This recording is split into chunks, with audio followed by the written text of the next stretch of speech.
মধ্যপ্রাচ্যের আকাশে এখন শুধু যুদ্ধ বিমানের গর্জন নয়, শুরু হয়েছে দূরপাল্লার অস্ত্র প্রতিযোগিতাও। আর সেই প্রতিযোগিতায় নতুন চমক হয়ে সামনে এলো তুরস্কের ইয়েলদিরিমহান ক্ষেপণাস্ত্র, যার গতি, পাল্লা ও প্রযুক্তি সবকিছুই এখন বিশ্বজুড়ে আলোচনার কেন্দ্রে। যে তুরস্ক একসময় শুধু ড্রোন প্রযুক্তি দিয়ে বিশ্বকে চমকে দিত, এবার সেই দেশই সামনে আনলো এই ক্ষেপণাস্ত্র, যার পাল্লায় চলে আসছে ইউরোপ, আফ্রিকা ও এশিয়ার বিশাল অংশ।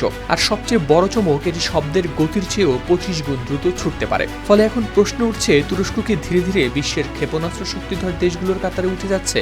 সংবাদ মাধ্যম দৈনিক সাবা ও টিআরটি ওয়ার্ল্ডের প্রতিবেদনে প্রকাশ পেয়েছে এই তথ্য। ইস্তাম্বুলে আয়োজিত সাহা 2026 প্রতিরক্ষা ও মহাকাশ প্রদর্শনীতে প্রথমবারের মতো নিজেদের আন্তঃমহাদেশীয় ব্যালিস্টিক ক্ষেপণাস্ত্র ইয়েলদিরিমহান উন্মোচন করেছে তুরস্ক।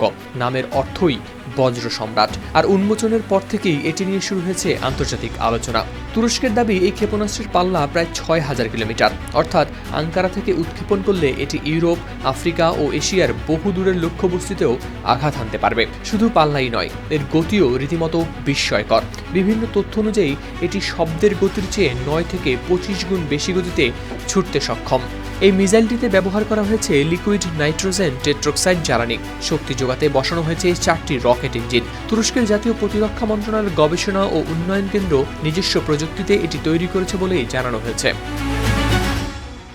বিশ্লেষকদের মতে এটি শুধু একটি ক্ষেপণাস্ত্র নয়, বরং তুরস্কের সামরিক স্বনির্ভরতার বড় ঘোষণা।